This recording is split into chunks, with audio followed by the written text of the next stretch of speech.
Hi, everyone. Welcome to episode 214 of the Book Cougars, two middle-aged women on the hunt for a good read. I'm Emily. And I'm Chris. And we're both well rested. Yes, kind of. Kind of. I mean, when you have someone to compare to, aka my daughter, who's not well rested at all, I do come in the morning and feel spry and ready to go. But I'm still recovering from my weeks of no sleep as well. Yeah. Well, we want to thank some patrons who've renewed their membership. Thank you so much to Allison and Melinda. We appreciate your support so much. Absolutely, we do. It means really so much to us. Thank you. And reminding people, if you've forgotten, hopefully we've talked about it enough that you haven't, that we're focusing on the romance genre this year for our read-alongs and for some of our personal reading and for Biblio adventures. And there's an exciting Biblio adventure opportunity ahead. Yeah, nationwide, actually. It is Bookstore Romance Day on August 17th. Yeah, we had never heard of this, and we're excited to learn about it. I believe it started in 2018. Yeah, somebody who, I guess they had seen someone on social media kind of talking about how indies weren't really supporting the romance genre. And that bookseller was kind of like, well, we are, and knew other booksellers that were. And now, in this day and age, you know, back then there were just like maybe one or two, three romance-centric bookstores. And now there are like over 20, I think, in the United States, which is really, I think, significant to have a bookstore that's focused exclusively on a particular genre. So cool. Yeah.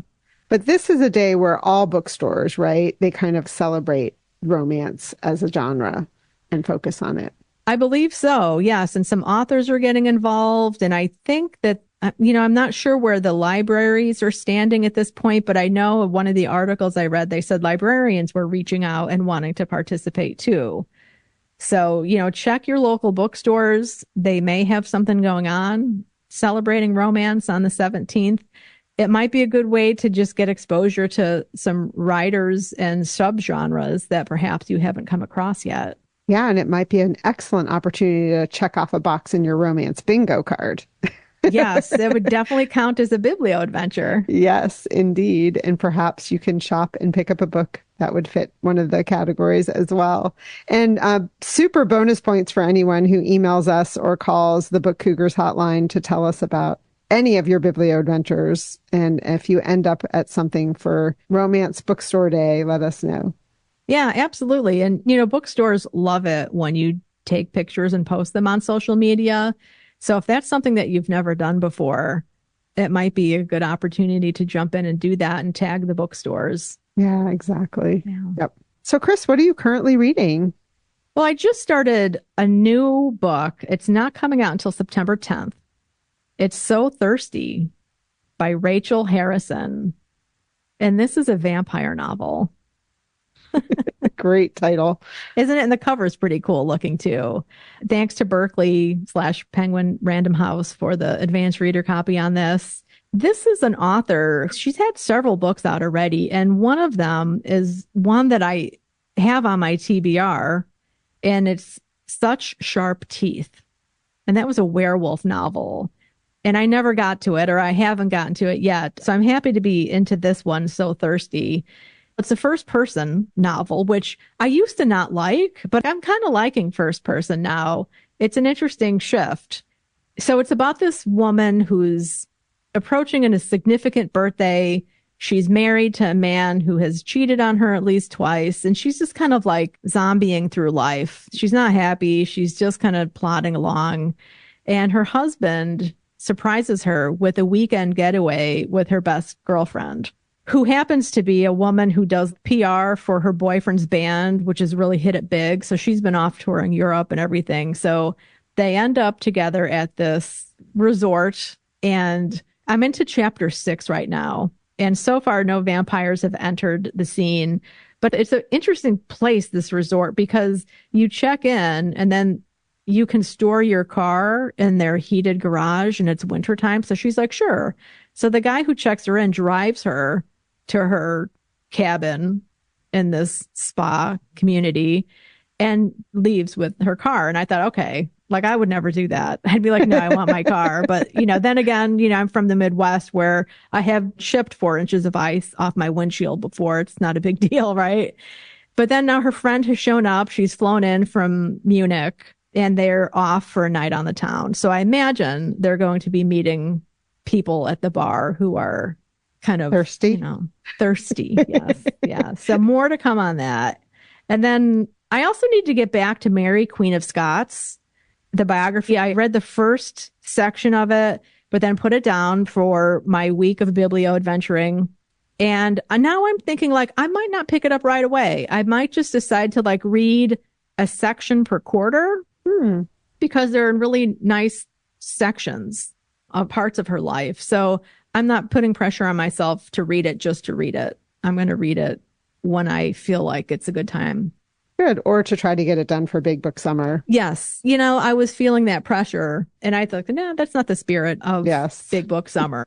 How about you? What have you currently reading? I'm reading a book that I picked up in a little free library here in Rachel's neighborhood. It's called One Day We'll All Be Dead and None of This Will Matter by Sashi Cole. Or it's got lines through some of the title. So it could also be read, One Day This Will Matter. And then when you get inside, they just use the letters. So it's ODWABDANOTWM, whatever. It's like the weirdest title I've ever seen, but it really catches your eye. And this is a book that had been on my radar. It was really fun to find it in the little free library. Sashi Cole, this is her debut collection and it's essays. She's really irreverent. She has a great sense of humor. And I started with the first essay in the collection called Inheritance. And it's about her Indian parents, their meeting, then moving to Canada, where they started a family. She has an older brother and she's the youngest. And it's just funny and touching as well. So I feel like, I'm going to whip through this essay collection. And I thought about you, Chris, because it's not satire funny, which I know you don't really like satire. It's witty, She makes fun of herself and her parents, but not in a mean-spirited way at all. Cool. Yeah. Yeah, sometimes that satire that can be like dismissive humor where it's like, I'm better than everyone else. That's right. What kind of grates on me after a while. But that sounds good, though. Yeah, it's really good. I'm enjoying it a lot. I would recommend it. And I'm putting this out there. It's way too early to be making this determination. But I was thinking that maybe next year, one of my goals will be, because I've been enjoying my short story project, my Monday short story reading, that maybe I'll do essays next year. Interesting. Yeah. Yeah, we'll see. That would be really fun. There's so many really good anthologies. I mean, there's the best of series, but then there are also some cool anthologies on different subjects. And I have so many essay collections at home as well. Perfect. And what have you just read? Have you had any time to read? I have. I'm definitely reading hybridly. So audiobooks are working really well for me right now. And then my Kindle, because I can hold the baby and read my Kindle, which is really nice. So I did get through The Snow Child, which is by Eowyn Ivey, that I picked up off my daughter's bookshelf. It was one of her favorite books of all time and has been on my TBR forever. It was originally published in 2012. So, it was definitely a backlist title. It's really cold in the book, as the title might suggest. And it was really hot here in Michigan the week I read it. So that was fun. And it takes place in Alaska in 1920. And it's about a couple who've moved there to make a go of it. They don't have many neighbors. Their nearest neighbor is a really vibrant family filled with boys, and they had lost a child. So they're both really sad, particularly the wife, Mabel. When the story first opens, she's actually contemplating suicide. And then they spy this young girl in the snow around their cottage, and the story takes off from there. And I really don't want to ruin anything, no spoilers. It is based on a Russian fairy tale, and that fairy tale weaves throughout the story as well. I really enjoyed it. That was called The Snow Child by Eowyn Ivey. And I will say also that I read that tri-hybridly, because I did have the paperback, But the narrator was really great if you're looking for a new audiobook. Good to know. Well, I got back to reading How to End a Love Story by Yulin Kwang, who was an author guest of ours earlier this year, episode 205. We had her on as a guest. Wonderful conversation with her. I had been reading it and put it aside for other things that I had to do, priority chronological order. So I was listening to the audio version to finish this and loved it so much. Really well done with two different narrators, a woman and a man, because it's a love story between a woman and a man. And the man, though, sometimes sounded a little too aggressive, because I think the male character is a very gentle kind of guy, even though he was a quarterback football player in high school. There was a little mismatch in my mind sometimes between the tone that the narrator took and the character, but still really well done audiobook. Enjoyed it so much. And I won't go into too much detail about it. I mean, I did really enjoy getting that bird's eye look into what it's like in a writer's room for an adaptation of a series. That was really neat because Yulin is a writer in writers' rooms out there in LA. And, you know, it deals a lot with grief, as we talk about with her in the interview. Yeah. So again, that's How to End a Love Story by Yulin Kwang. I read Within Arm's Reach by Anne Napolitano. This is Anne Napolitano's debut novel, which was originally published in 2004, but has been republished by her new publisher, the Dial Press, just in 2024. For those of you who don't know, Anne Napolitano is the author of Hello, Beautiful, which was a very popular book, I think in 23, and then A Good Hard Look and Dear Edward. She gained popularity with each of her books, and so she said a lot of her readers were looking for her first novel, and it was out of print. So it's been reprinted, and it's with the same artist who did Hello Beautiful's cover. Yeah, kind of abstract, right? Yeah. Yeah, I remember that cover. And so it's a really cool cover. And I ended up listening to the audiobook and reading it on my e-reader. And the audiobook has 6 narrators. Wow. Which was really cool because it's told from multiple point of views. And I thought they did a great job with that.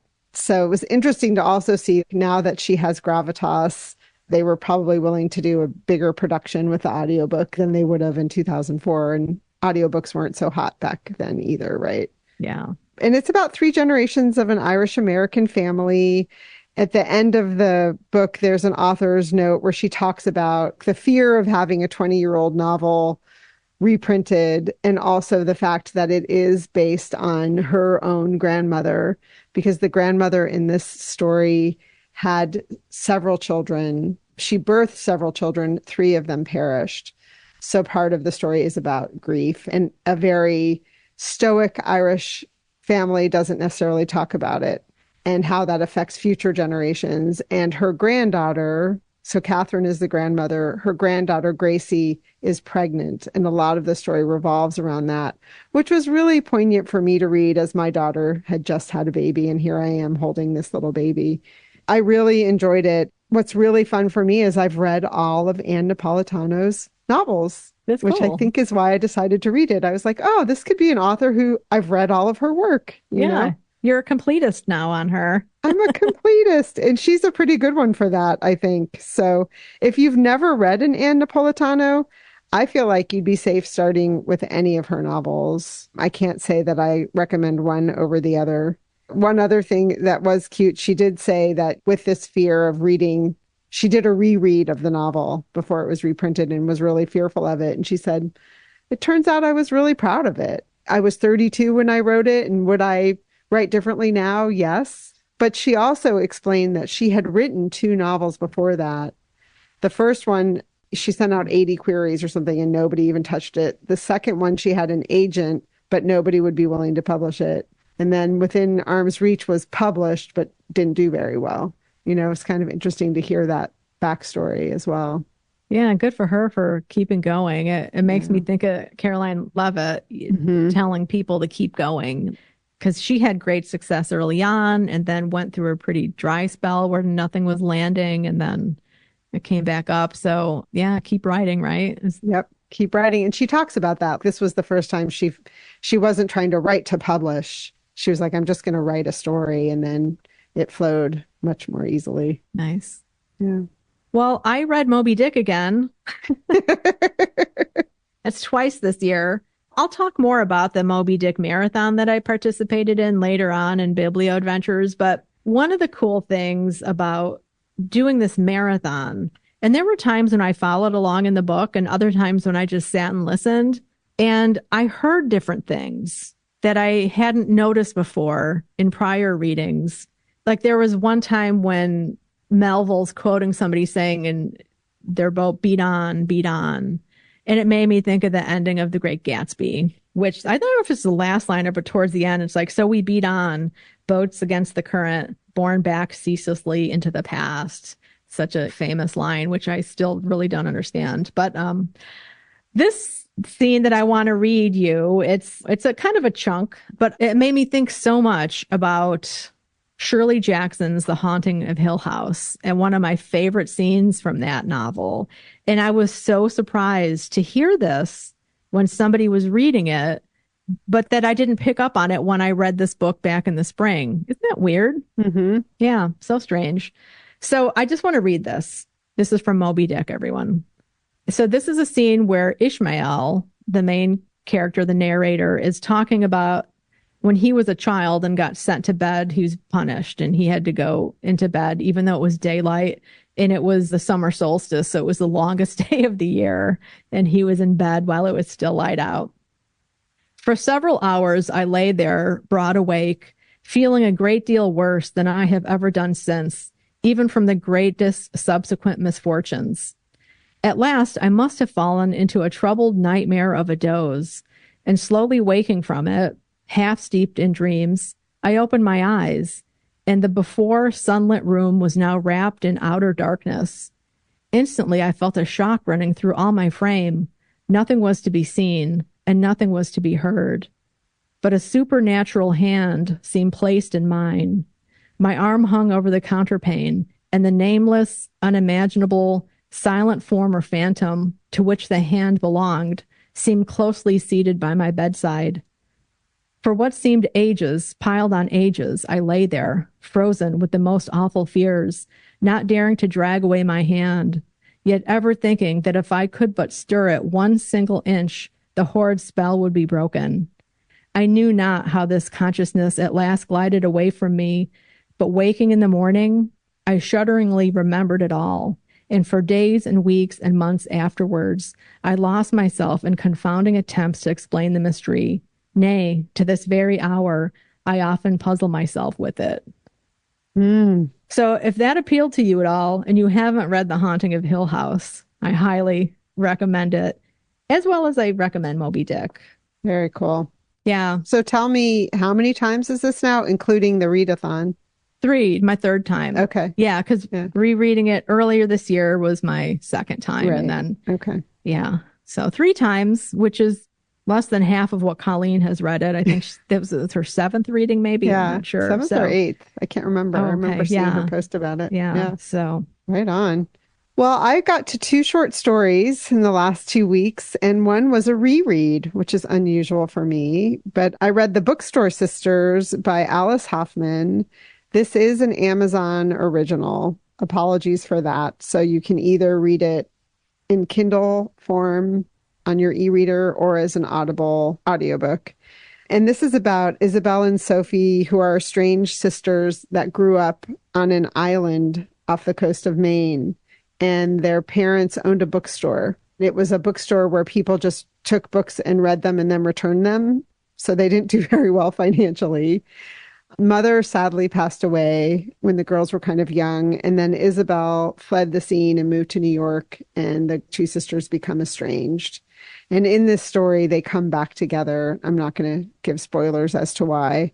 I got swept up in the story. It was such a quick story, which is always amazing to me. That's what I'm enjoying about reading short stories, right? Is you feel like, how did they do that? Yeah.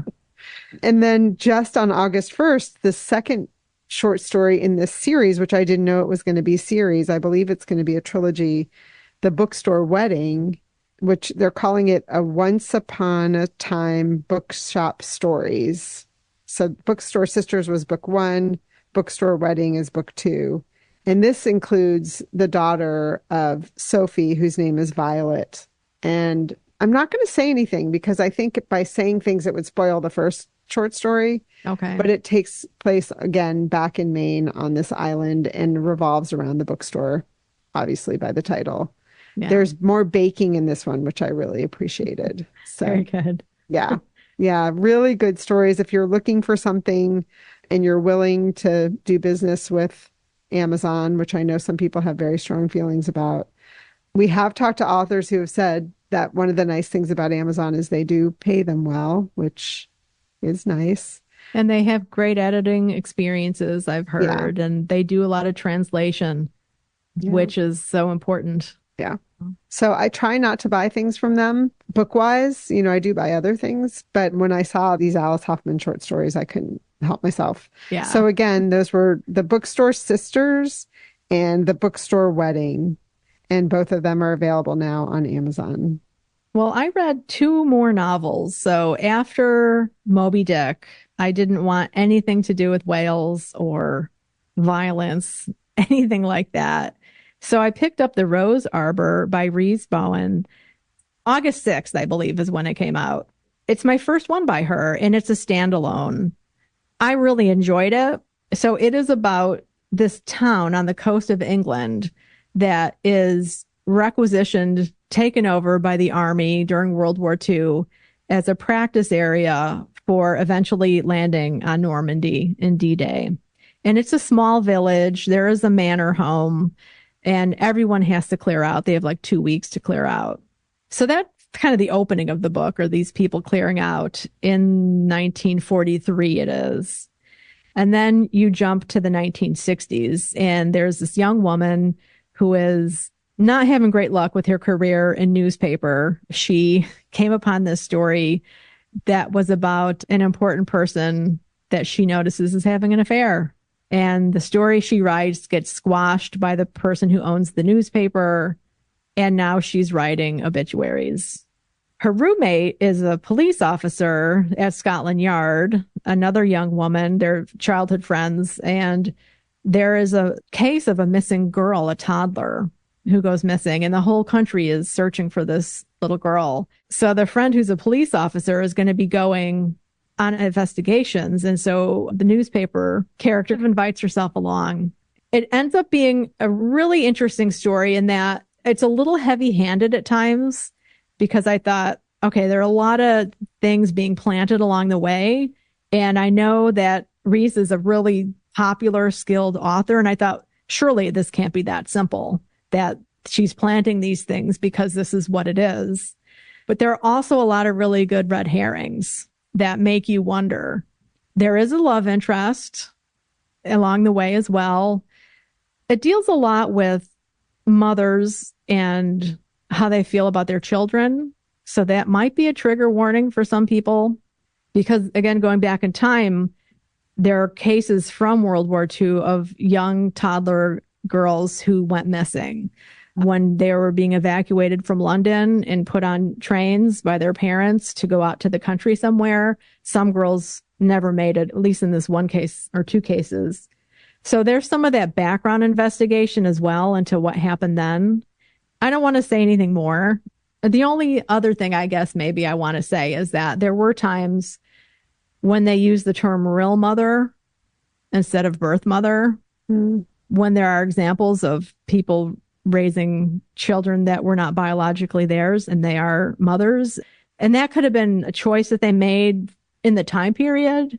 Real mothers. I think now we tend to say birth mother because we know that anybody can be a mother and mother that child and be that child's mother. You know what I mean? Yeah. But that was not terminology they used then. Yeah, I think it's definitely a newer way of speaking and labeling. But all in all, I enjoyed it. There was no violence. I mean, there was very, very off the page, if there was anything at all. Nothing was really described. I appreciated that so much. They're solid women characters, which is great. I think I'll read more from her. Oh, and I should also add that this is my first book that I requested from Book Browse because I had joined them. We had an interview with Davina, which I'm sorry, I didn't look up that episode, but we'll put that in the show notes about Book Browse. So I requested this one, and they have an open book club where you chat on their site about the book. So I'm looking forward to that experience. Again, this was The Rose Arbor by Reese Bowen. Yeah, and she has a great backlist, so certainly you could keep going with her if you wanted. Yeah. It might be hard to be a completist because she has a lot of books. Yeah, absolutely. And then I did go back to Wales. I couldn't help myself. I was giving her grief on Goodreads when I saw her reading that. I was like, I thought you were taking a break. Well, this one was just kind of calling out to me from my TBR pile. It's The Whale, A Love Story by Mark Beauregard. And this book came out in 2016, and it's about the relationship between Herman Melville and Nathaniel Hawthorne when they both lived in the Berkshires. It's a tight time frame that this covers. I think what I liked the most about this book was that everything is factual, with the exception of one character. She kind of helps Melville. It flips the whole making his possible gay feelings towards Nathaniel Hawthorne validated, and it casts questions on his heterosexual affairs with other women other than his wife. And this is something we've talked about in the past too. We've actually done the hike that they did on Monument Mountain, or we did part of it until a fallen tree kind of changed our plans, as did a bunch of mosquitoes. But this starts with that walk that Hawthorne and Melville did with a bunch of other literary luminaries in the Berkshires, and a storm pushes them all to seek shelter. And so Herman and Nathaniel start talking about their writing, and it really changes Melville's life and his writing to meet Hawthorne, who's older. I think he's like 12 years older, and he's just coming off of the success of The Scarlet Letter. So this novel fills in the missing pieces to their relationship and imagines possibly what could have happened between them, because there is a lot of sexual tension in the letters that survive between them. And I like that flip, because usually it's kind of like, oh yeah, really? Was he gay? Really? Were they really? And this book kind of flips that, which I appreciated. Now, you called it a novel. I thought it would be nonfiction. Is it a novel? It is a novel. Yeah. Oh, it's an imagining of their time together. Okay. Yeah. That is not what I thought. How interesting. Yeah. Sorry if I didn't make that clear. And I'm really glad to have read it. I saw some people on, I think it was BookTube, talking about this and recommending it. And it really brought Herman Melville to life in a way, which is really kind of cool, having just been at his house, Arrowhead, which I'll talk about in the Biblio adventure portion of this episode. If you are interested in literary history, because it is, as the author says, it's very factual. It's based on letters and other biographies and archival research. Other than that one character who does a couple things, it read almost like a history. But boy, Melville, I don't know, like this book also made Hawthorne look better to me, which, you know, considering the experiences that we've had with him lately, with some of the books we've read in the last few years, I think that's saying a lot. Melville was very much like that out of control artist who is enabled by everyone around him, mainly because he's the head of the family and he's the one who controlled all the money and whatnot. But I think what Beauregard captures so well is that insanity that you feel when you're first becoming infatuated with somebody, where like you do make the stupidest decisions looking back. Yeah. Again, that's The Whale, A Love Story by Mark Beauregard. And a reminder that love stories are not exactly romances. I was just going to say, I don't think that's going to qualify for your romance bingo card, right? No, it won't. They're spoiler alert. I guess this is not a spoiler alert, but yeah, it's not exactly a happy ending. Speaking of Biblio adventures, you've done a lot of Biblio adventuring over the last couple of weeks. Yes. And wow, what a great time. Our friend Colleen came in from Chicago. We were planning, and we did attend the Moby Dick Marathon at Mystic Seaport.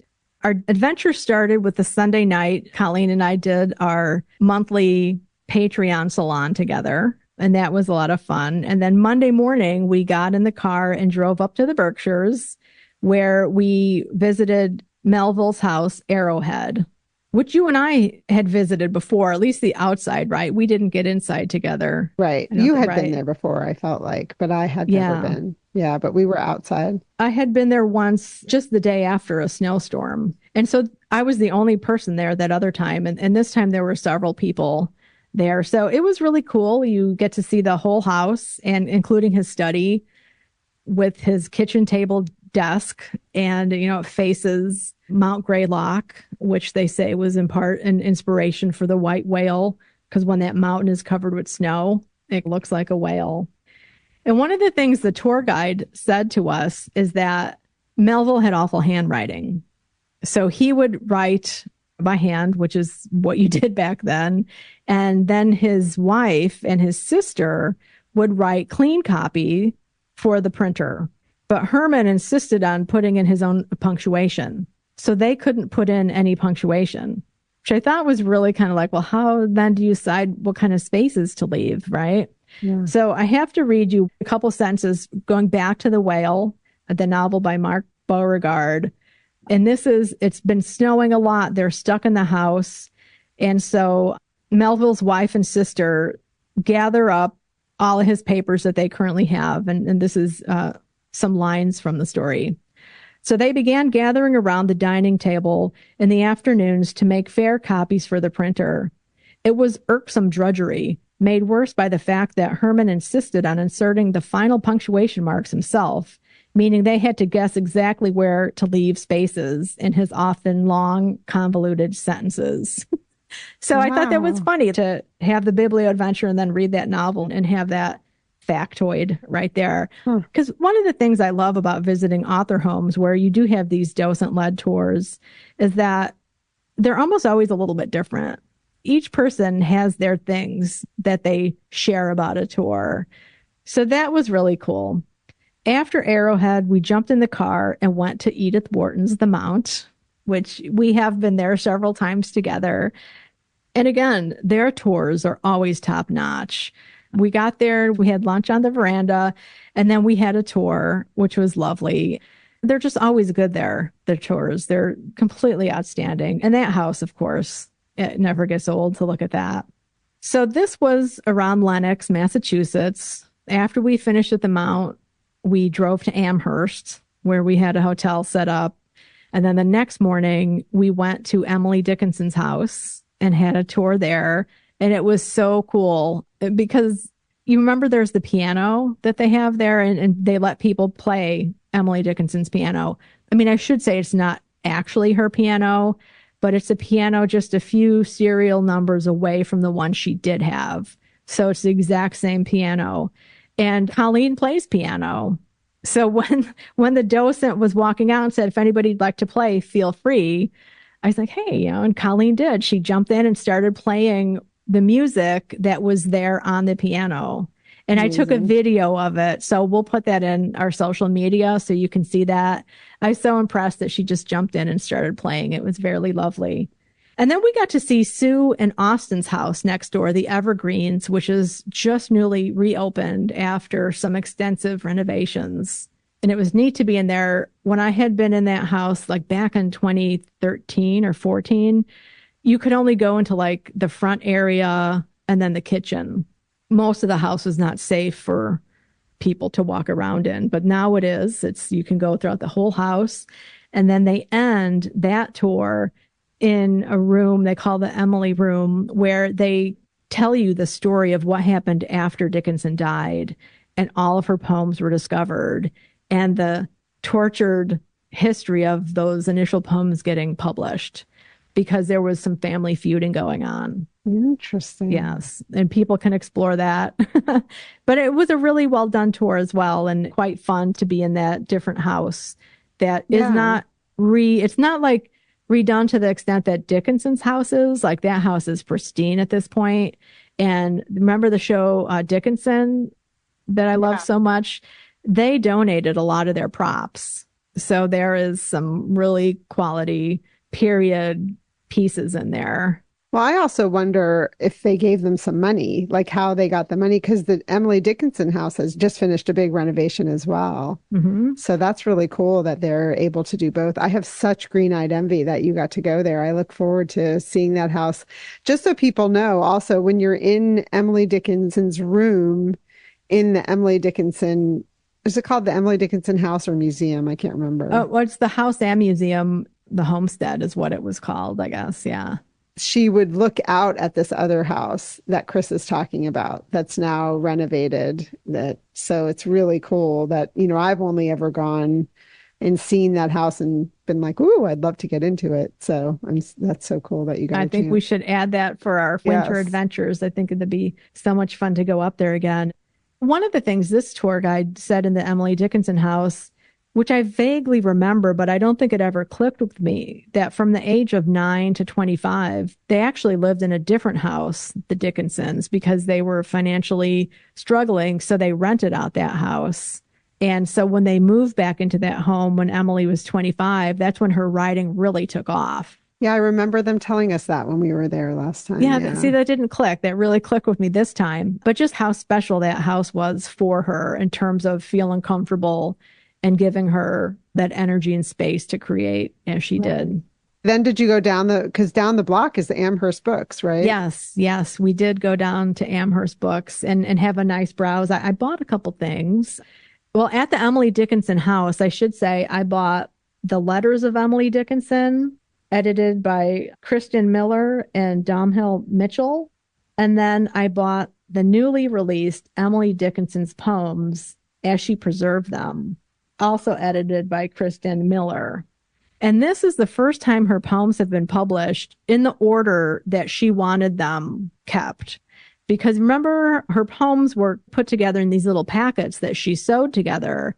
And when her poems were discovered and during the times of initially getting them prepared for publication, those packets were taken apart and the poems are rearranged and everything. So they are now for the first time published in their original order.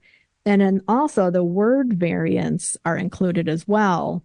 Because one of the cool things they have at the Emily Dickinson house is that movable display on the wall where you can slide back and forth to see the different word variations that she had for different lines. And it really changes the whole tenor of a poem, the whole meaning of a poem. I knew I was going to get the poems when I was there. That was the plan, but I didn't know I was going to get the letters, but I did. That's how it happens. It does happen. Yeah. Well, of course, put these in the show notes. And then at the Amherst Bookstore, which I love so much because they have that great used section downstairs, they actually have a literary biography used section, which, that is my go-to in that store. So I did find 3 that I brought from there, that I purchased from there. Margaret Fuller and Her Circles. This is edited by Bridget Bailey, Catherine Vanes, and Conrad Edick Wright. A Bram Stoker biography. This is by Barbara Belford. Bram Stoker, a biography of the author of Dracula. And then this last book is a collection of essays by Carlos Fuentes, Myself with Others. He's a Mexican writer who has passed, but he wrote one of my favorite vampire novels called Vlad, which is a bit of a retelling of Dracula set in Mexico City. Those are the biographies I picked up, or, ish. Essays aren't necessarily biographies, but it was in that section. And then I also picked up a copy of this poetry collection, Nasty Women Poets, an unapologetic anthology of subversive verse. This is edited by Grace Bauer and Julie Kane. And I think I remember this coming out, but our poet friend, Sandy Yanon, posted about this recently when she was up there in Amherst. And I was like, okay, I'm putting it on my list because I knew I was going up there. So I look forward to digging into this poetry anthology. I'll have to borrow that from you. That looks great. Absolutely. Yeah. Anytime. Oh, and so then after the Emily Dickinson house and Sue and Austin's house, we went to the Yiddish Book Center, which, wow, another place we need to go up to. This is such an amazing resource. they've collected Yiddish writing from all over the world. I believe it's the largest collection of Yiddish materials. And one of the cool displays, I mean, they had really great displays like this typewriter display of typewriters with Yiddish and Hebrew type, which is so cool to see from different time periods. That was probably my favorite. But they had this whole section with Yiddish sheet music that was all numbered. And then they had 4 stations with an iPad and earphones where you could actually listen to the music, a production of that song from that sheet music, which I thought was fantastic. That's really cool. Yeah. They have a big timeline from the world, a neat map. And then throughout the museum, they have different displays like women who wrote in Yiddish, the typewriters, like I mentioned, health issues. Then there's a big section on printing. Just wonderfully, wonderfully done and very light the way it was constructed. So you really felt like you were outdoors and that it was very light, well lit, which was great because the subject matter was often not the best due to the persecution. And that's in Mass, right? Yeah, that's in Amherst, right next door to the Eric Carle Picture Book Museum, which unfortunately is closed on Monday and Tuesdays. So we didn't get to go, but I know that's been on our list. So I think when you get back, we'll have to put that on the calendar. I would love to go there. I've been reading a lot of The Very Hungry Caterpillar again. Nice, yeah. So it has made me think of that museum. And I mean, no disrespect to children, but I was thinking it'd probably be a better museum to go to in the fall when, kids are back in school. It might be less crowded. And like calling them to say, what is the least likely day a field trip will be there? Right. Yeah. We love children, but, we don't need to take up space from them. That's the way I look at it. It's hard to be in a museum looking at things when you're in a mass of screaming children. Not that they're all screaming, but you know what I mean. Excited children. Excited. That's a good thing. And I've been there as a child and I've appreciated them as an adult, but yes. They have a really nice bookstore at the Yiddish Book Center. And I purchased one that really caught my eye. It was a face out. Outwitting History, The Amazing Adventures of a Man Who Rescued a Million Yiddish Books by Aaron Lansky. So I'm really looking forward to diving into this and how he went about collecting all of these books. And then I found one there that has been on my TBR. Just recently, I added it to my TBR, The Weight of Ink by Rachel Kadish. And I just talked about this one, I think, on a video that we did over on BookTube. It's a chunkster, so I don't think I'll be reading it anytime soon, but who knows? So that is my Biblio adventure in Massachusetts. That's a great stack of books you got. Yes, I'm very happy with them. And I almost feel like it's time to do a little bit of a no more buying books for the rest of the year, unless it's by Louise Penny. Well, that will make that one even more special in October, right? I mean, not to deprive myself, but to actually read a lot of the books that are on my shelves that are calling out to me, like The Whale. Yeah. There are a lot. So how about you? What have your Biblio adventures been like? Well, my life is kind of in a certain set of blocks right now, but it does include downtown Traverse City. Still in Traverse City, Michigan, everybody, visiting with my daughter and my granddaughter. And so I went to Horizon Books, which is right on the main drag in downtown Traverse City. It's in a renovated JCPenney building. So it's really big and wide and open. And there's a little like upstairs that's just half of a floor. So you can look out over it. And that's where their poetry is. So I did spend quite a bit of time up there. Their hours are really long. They're open from 7 in the morning till 10 at night. And it stays light longer here as well. So the gentleman caller and I moseyed in there at 9:30 at night and it was still really crowded. And I was on the hunt for a copy of The Frozen River by Ariel Lawhon, which is about a midwife in Maine. And I wanted to give that as a gift to the midwife that delivered little baby Nina, which I did. And she was really excited about it. And we have an appointment with her next week. Fingers crossed. Maybe she started it and I can ask her what she thinks. Nice. No pressure. Yeah. Stay tuned. And then I also picked up a copy of the magazine Oh Reader, which is a magazine all about the love of reading, which is one that I forget about. And so I was really thrilled to find it here. There is a fun article about a woman who owns a little free library. I talked about this on our most recent video over on our BookTube channel if you want to check it out and see visuals of the magazine. But now I actually had a chance to read the article. It's called Take a Book, Leave a Book. A sidewalk librarian shares the ups and downs of managing visitors whose book lending behavior doesn't always measure up to her exacting but reasonable standards. And it's by Mary Ellen Collins. And basically, I think for any of you who stop by little free libraries or own your own, you know that sometimes people try to cram in too many books. That's one of her pet peeves.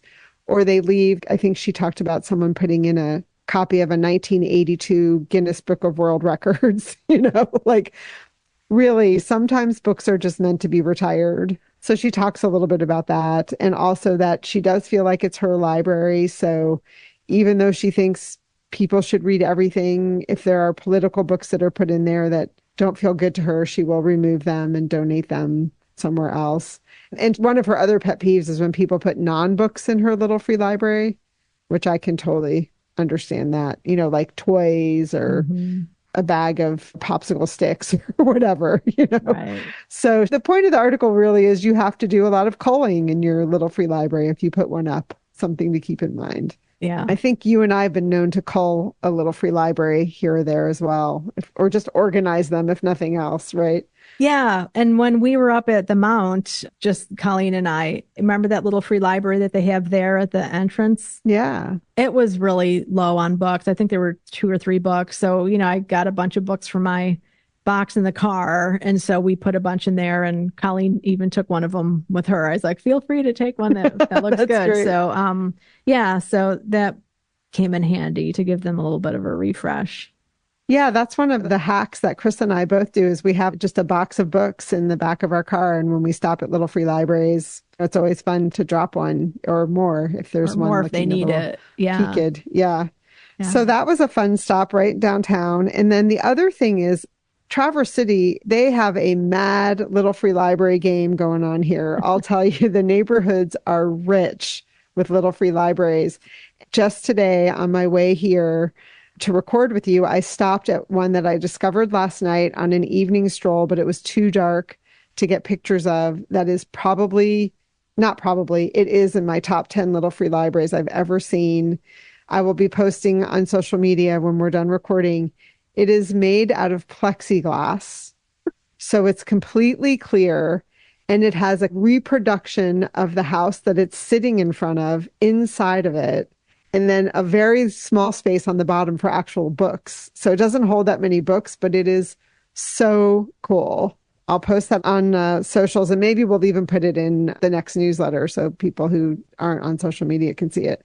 I couldn't believe it when I came across it. And many more. I could be taking pictures every day of little free libraries I walk by. And then the other place that I've been spending time is the Traverse City Public Library, which is big and beautiful, very well used. I had to use their business center to do some printing, and all the librarians have been really nice. And they have this really cool wall, Chris, called Read Alike Bookmarks. And it's got these little hooks, and there's just all these bookmarks, paper bookmarks hanging on them with titles. And then it has reading suggestions. Have you seen that before? I have, not in that form exactly, but I have seen like little pamphlet, like read alikes. If you like this, yeah, try that. This is like a wall of these bookmarks. So I took a few just for fun, and I took pictures, and I'll post these as well. Cool. So like this one was Diana Gabaldon, who does the Outlander series. And then there's a list of, different authors, including Mary Doria Russell, who wrote The Sparrow, and Bernard Cornwell and Jude Devereux. And it just goes on and on. Philippa Gregory. And then I took one that was all local authors, which I thought was so cool. That is cool. There's one, this one made me think of my book buddy, nautical fiction. Oh, cool. Isn't that cool? So I'll send this to you. And then this one caught my eye, foodie crime fiction. And then there was one, books from Ted Lasso. Oh, wow. which That's I didn't cool. think that there were that many books in Ted Lasso. But then when I was reading this, I was like, oh, yeah, they are Beard was often always reading something. And right. sometimes Laura and I, we'd stop when we'd try and like zoom in and see like, what is he reading? Well, I'll take a picture of this for you. That's And so then cool. what was I think those are all the ones I got, but there was a wall of them. So I just thought, what a cool idea. Absolutely. I mean, it's so cool because you discover backlist titles and authors maybe that aren't publishing as much these days. And I think that's so much of what a library has, that it's also a good way for not just readers to discover another author, but for them to circulate more books, hopefully. Oh, good. Yeah. See, thinking like a Oh, librarian. I didn't even think about that. So tell us about the big 24-hour Biblio oh, adventure the or big white 24 whale. plus. Yeah. Yeah. So this marathon of reading Moby Dick, it takes place on the Charles W. Morgan, which is the last surviving whale ship of the wooden fleet of 19th century America. And, you know, there used to be thousands of such ships out and about sailing the seas. This ship is a sister ship to the Acushnet, which is a whaling ship that Herman Melville actually did ship out on, built by the same builders, almost exactly the same ship. So that added another cool level to reading Moby Dick on this ship. So it started at like 12 noon. And I do have to say, compared to the New Bedford Whaling Museum's marathon that's in January, this one lacked a little bit of sense of overall occasion. Now, the reading went very smoothly, I have to say. That was really well done. They had different employees or volunteers signing people up to read a chapter, but only 10 at a time. So, like, once 10 chapters were full, then you can go on to the next 10 chapters. So, they didn't want somebody at the beginning of the day to sign up for chapter 90 and then maybe not be there by the time you got to that. So, I thought that was really smart and probably something they learned from experience. And that's different too from the New Bedford Marathon, because there it's either done by time or pages. It's either 10 minutes or 10 pages. I don't remember. But here at the Mystic Seaport, they did it by chapter. So you could get a short chapter. Some chapters are like a page long, or you could have gotten one of the really long ones. I read, I think, 4 chapters, and I think Colleen read 5 or maybe 6. And that was really neat because I read one really early on. I read one that's set in the chapel, and I happened to be wearing my shirt from the Seamen's Bethel in New Bedford that I picked up when I was there in January. So that was a coincidence completely, really funny. I should also say our friend Kate was there, and the chapter she read was The Pulpit. And her kids were like, yeah, that figures, Mom. That goes along with your. So that was fun. And early on in that day, it was raining. It was misty and raining a little bit. So everybody was kind of cramped in underneath this little area of the ship on the deck, but underneath this cover. And some people were getting rained on. We were getting a little bit wet. My book got a bit damp, but you were all squished together. And just standing up and reading with people like right there next to you, you could feel their body heat. So that was kind of interesting. You really felt like you were among the people, right? Reading out loud together. It was almost like being in a spiritual environment. Mm-hmm. Yeah. So everybody was reading along like that. And then the museum closes at 5, 6. I think it closes at 5 and everybody's out by 6 usually. So at that point, the people who were registered to stay overnight, we got to go to our cars and get our food and sleeping bags or lawn chairs, whatever, and then come back. And then we started reading again. And we read all night. It was amazing to watch the sunset and to all of a sudden be dark and watching the stars come out. I mean, the stars were just so gorgeous. I took a couple photos and posted them. I think the thing is, a couple people asked questions about like, how did this actually work? Because you can't eat on the ship. You can't drink anything other than water on the ship. And everybody respected that because it is an important piece of America and we all want to, or nautical history too, we want to keep it as well as it can be preserved. So I'm glad I had read Moby Dick recently because when it was time for me to go out and have a peanut butter and jelly sandwich, I didn't feel like I was missing anything necessarily. So they don't take like eating breaks and bio breaks and stuff. It's just No, like you can no. come and go as you wish, but You you come need and to be go. around if you've got a chapter coming up. Yes, you need to be around. Or like Colleen read the one that's called The Whiteness of the Whale. And I knew that she had that coming up. So I waited and then did my bio break after that. And they had a lighted pathway with lanterns, not very close, but just close enough that you can see your path going where they have the public restrooms.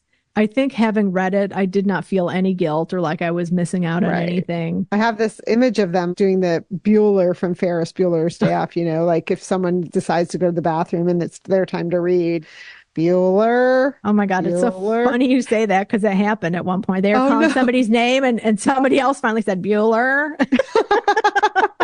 I mean, I could see that that's part of why they would do the 10 at a time Mhm. because it would be too stressful to figure out, like, when is my turn Oh, right. coming? Well, and because some people read slowly and some people were really quiet, so you really couldn't hear. And those were definitely the ones where I read along in the book or I just read the chapter. Usually most people projected pretty well. So it was around 2 a.m. when I finally thought I need to shut my eyes a little bit.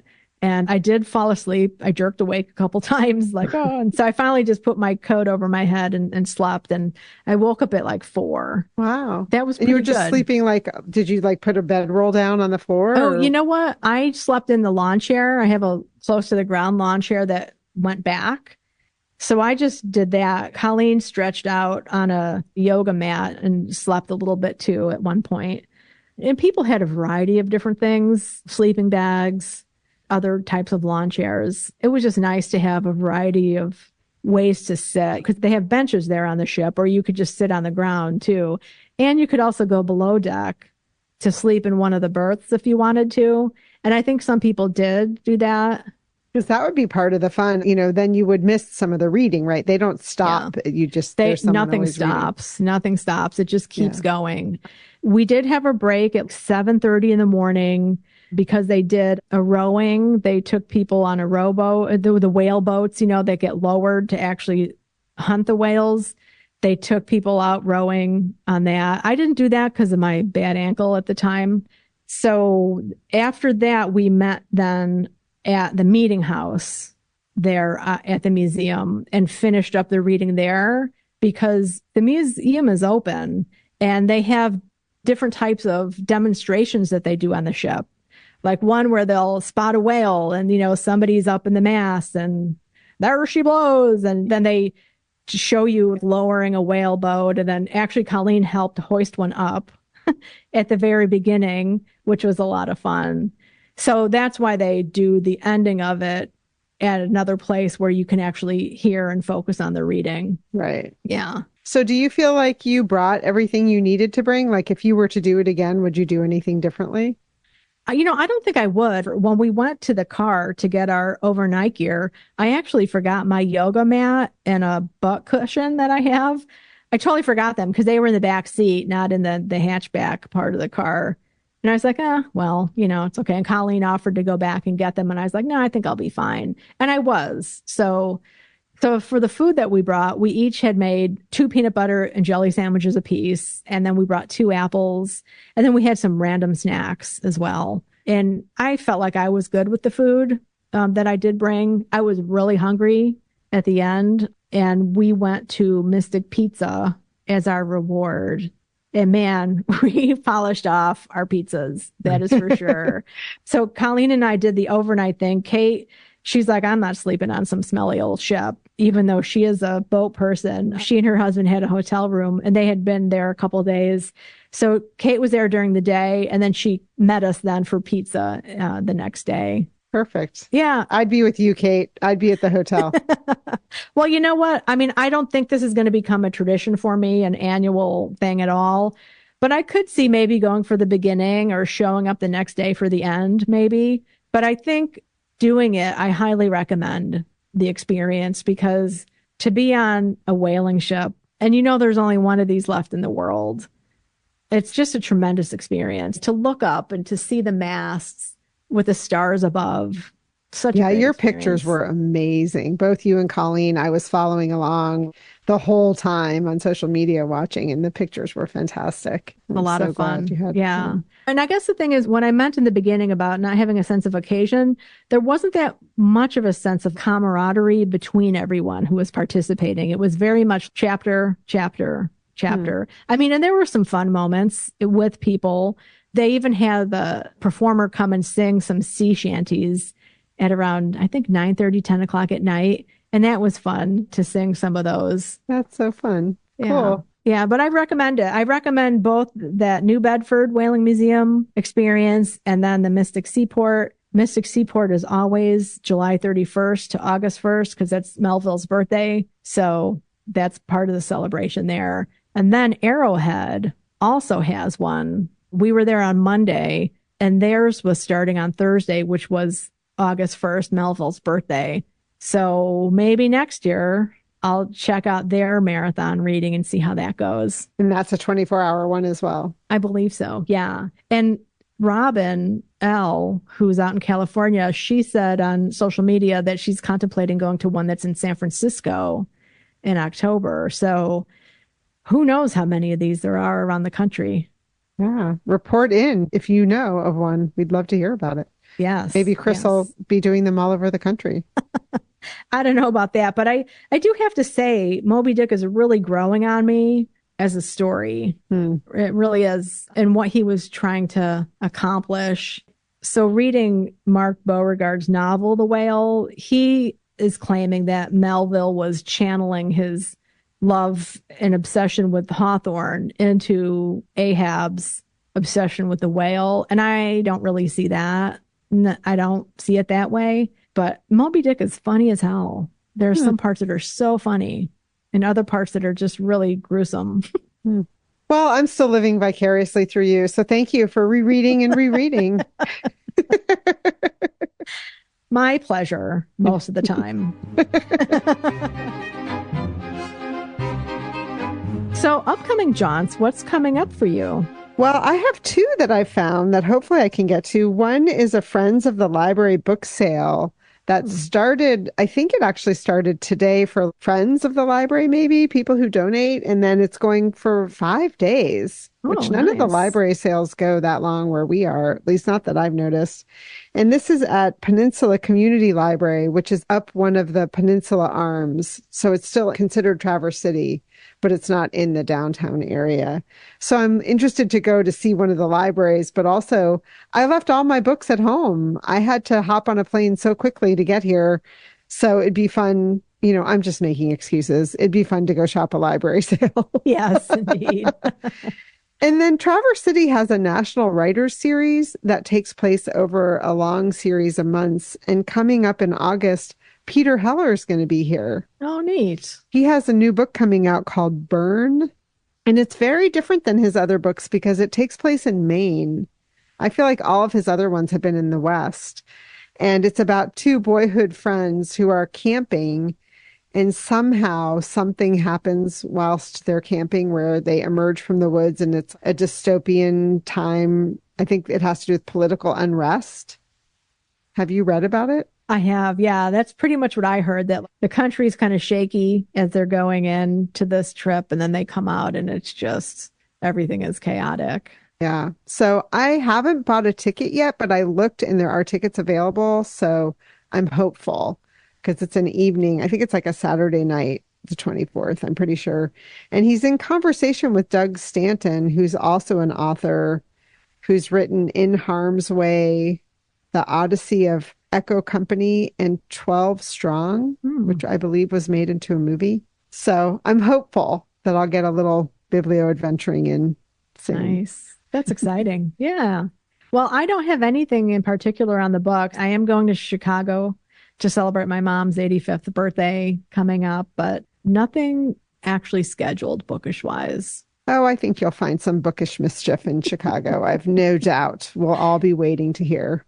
Yeah, we'll see. It's also nice to just read. I think that's why, Yes. coming off of all the Biblio adventuring, which is fantastic, I just love going to these places and sharing them with people if it's someplace I've been before. it's so joyful to watch somebody else experience it for the first time. But it is also nice to sit at home and read books. Yes. Say, yeah. It's the summer season. So speaking of which, what are your upcoming reads? Well, I am super excited about one that just came out, The Dragon from Chicago, The Untold Story of an American Reporter in Nazi Germany. This is by Pamela D. Toller. Now, I don't read a lot of World War II stuff. I mean, I used to, and I think I got a tad bit burnt out, but I still do occasionally read stuff set in World War II when I know it's going to be an awesome reading experience. And this is one I've been really looking forward to. It's published by Beacon Press, and thank you to them for sending us an advance reader copy. I've been following Pamela Toller on social media for quite a while, and it's been really interesting to watch her finishing up the book and talking about it. And this story is about Sigrid Schultz, who was originally from Chicago. She was born and partially raised there and always considered it her home base. And she reported for the Tribune. She was called the Dragon from Chicago by one of the high-ranking Nazis for her tenacity and staying up on all the things that were happening in Germany at the time. So she was the Chicago Tribune's Berlin bureau chief and primary foreign correspondent for Central Europe from 1925 to January 1941. So she was really there in the mix. Really looking forward to this one. And I have to say, like, for an advanced reader copy, it's so cool that they included photographs. They included them at the end of the book. And quite often with advanced reader copies, you don't get that. Yeah, you get like a to come or like a blank space or something like that. That's nice. And what I like about Toller's work is that she really writes really good factual history, but for a popular audience. So I have already poked around and read some pages here and there, and it reads really, really well. And then another one I'm super excited about that just arrived at Book Cougar headquarters today is American Scary, A History of Horror from Salem to Stephen King and Beyond. This is by Jeremy Dauber. I am so excited about this, like a history of horror, the genre of horror. Jeffrey Dauber is a professor of Jewish literature and American studies at Columbia University. This is not his first book. He's written others. I've already read the introduction. Like, I tore open the package and I was like, woohoo, and just had to dive in. And the first line of the introduction is, "Show me what scares you, and I'll show you your soul." Oh. In the introduction, he talks about how that it's also true for the soul of a country. And then the last couple lines of the introduction, he writes, "Because in the end, all we have are the stories, hundreds of them, new delights, old favorites that fit together into a long and not always distinguished story," which I hope you think about when you're all alone. That's great. So it sounds like he has a good sense of humor too. Yeah. And when does that one come out? This one comes out October 1st. Oh, just in time for spooky season. Perfect. Oh, yes, exactly. Yeah. And it's from Algonquin Books. So I want to say that and thank them for the advanced reader copy. And also it is blurbed by Ruth Franklin right on the cover. Well, I have a book. I'm sorry, this does not come out until March of 2025, but I was so excited when I saw that Marcy Dermansky has a new novel coming out. It's called Hot Air.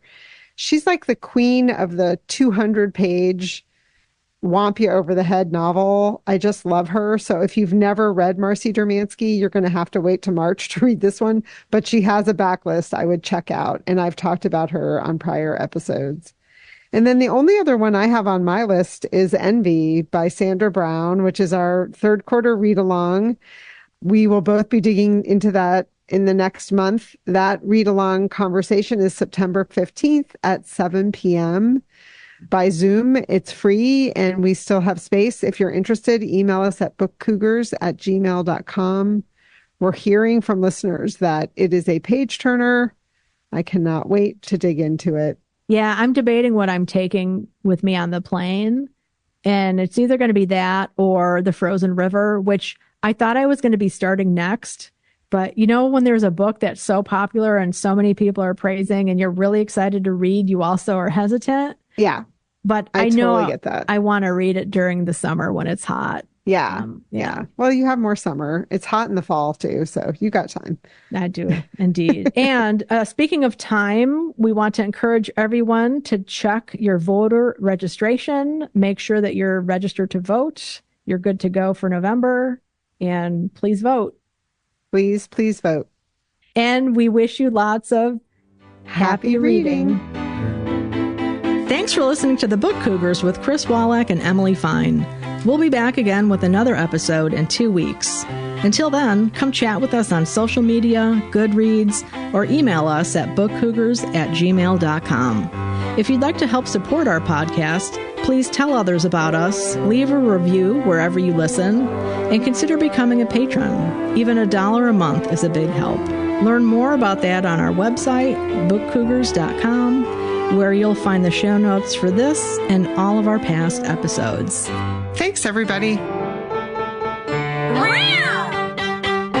This episode was edited by Pat Keogh Sound Design.